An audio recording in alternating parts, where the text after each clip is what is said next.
What's going on, USG fam? Happy Wednesday. I'm excited to bring you this week's In the Word Wednesday out of 1 Corinthians chapter 1, verse 17. For Christ did not send me to baptize, but to preach the gospel, not with wisdom and eloquence, lest the cross of Christ be emptied of its power. Right now, our spring Bible study groups are diving into 1 Corinthians chapter 1, and if you haven't joined yet, there's still time to join Christians working across college and pro sports to study the Word of God alongside of them. Visit our website to find out more.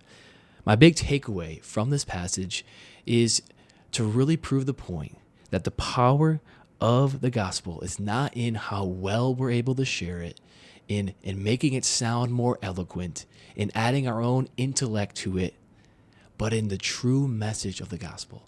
Now, don't hear me wrong. This passage isn't teaching us that we don't need to know the gospel well, that we don't need to know theological knowledge, that we don't need to study our Bibles. It's not saying that at all. We need to do all those things, and we need to know the gospel. But what it is saying is that if we rely on our own intellect or cleverness or eloquence or persuasion tactics to make people believe the gospel, then we are not trusting in the power of God, but in ourselves. And that is my takeaway. So if you're preaching the gospel in your communities, within your sports teams, or anywhere, make sure you trust in the power of God, not in yourself.